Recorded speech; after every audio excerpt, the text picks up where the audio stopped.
All right, week 3, video 4. So I know these videos get a little long for you, but this is what you'd get in a lecture, and I am providing that to you, so bear with me. We just finished looking at the citations and works cited paper of my classical argument on week 2. Now, I do want to point out while we're here on week 2 that there is a student sample of a classical argument as well that you could look at. That was a pretty good example. You know, nothing's perfect. Even my essay is not perfect, but those are good examples of how to carry out a classical argument. So all of that is on week 2. Now, I will also, what else do I want to draw your attention to? The news forum. I still have students I can tell are not reading the news forum. So it's under our home page. Now, if you're checking student email, like you should be, and in an 8-week class, you probably need to check it every day. Every message I post in this news forum right here comes to you in an email form, but it's hard to keep track of them in your email because you're getting emails for other things from other people. So they are all posted here in order of the date they were posted. So MLA stuff, pretty much every single thing I just went over with you in my first 3 videos, all of that was here on the October 21st news forum post. There was a short one over basic MLA formatting, and I did reference this in my week 2 videos as well. But since October 21st, which was one of our first days of class, it has shown you how to do the basics: your font, your type size, your heading, your title, your header, spelling out numbers 100 and below. So the second one was longer, and I could tell that is the one that many people did not read. So everything I just went over, you can always come back to this post and read it again. So I talk about research and how to find reliable sources at the top. Instructions for accessing EBSCOhost and opposing viewpoints, which is our library's online databases. Citing and works cited page right here.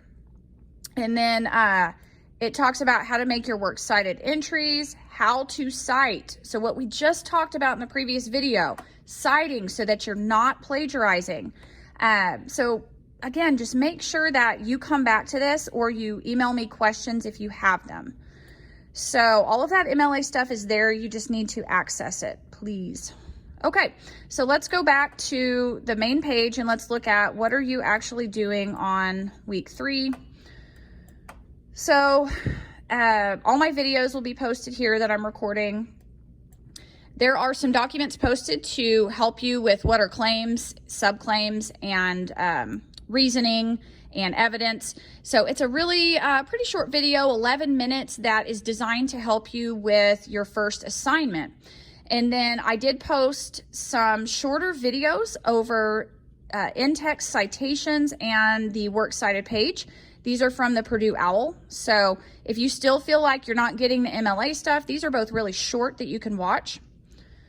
So this is peer review feedback prompts. So when you get to the peer review of the classical argument later this week, that just gives you some ideas of things you can help each other out with. Then I have the classical argument outline posted. That will be your second assignment this week, is to post an outline of your draft before you draft it. We have another example that was provided by our department here at OCCC of a classical argument by a student, just to have another example. Then you've got a review checklist for yourself, and then your 3 textbooks and the pages you need linked right there.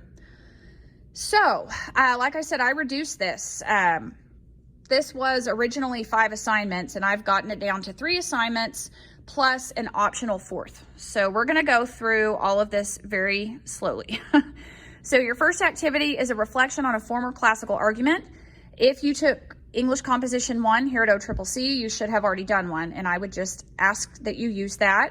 If not, then you're going to have to pull from, you know, another time you've done one, or if you've never done one, you would maybe need to use one of those student essays that are posted to week 2 or week 3. You could analyze one of theirs. So you are going to number your responses and type directly into the text box, no attachments. It just kind of slows it down. So you're going to review that essay you already wrote, and it takes you through all of these questions of the classical argument. The goal is that you realize places where you did well and places where maybe you needed improvement. I mean, that's in the gist, the goal of what you are doing. I also want to address right here, can you write your new classical essay for this class in Comp 2 using the same topic that you used for your classical argument in English Composition 1? And the answer is no. Now, you could technically use the same topic. Now, let's say that you wrote about gun control. I'm just giving an example. And let's say in your first classical argument, you argued for strict gun control laws. You could take that same topic and this time argue for less restrictive gun control laws. And then that would truly turn it into a whole different argument. So it's not really the topic that can't be the same, but you know, even if I've had people approach me and say, hey, can I just revise a few things, add a few more new sources? You can't, because it's still the same argument. You're still arguing the same thing you did last time. So if you are trying to use the same topic, you need to argue the complete opposite of what you did the first time, or just go with a completely brand new topic. And that's why you did the research questions and the research proposal on week 1. So hopefully you've already got your new topic, and that's the best way to go. Part of OCCC's policy is that you can't turn in an assignment more than once for credit unless you have the permission of the current teacher. So for me, your new classical argument would not turn out differently enough unless you argued the opposite or had a whole new topic. And that's what we want, is authentic work from you. So I'm going to stop this video and we're going to talk a little bit more about the other assignments.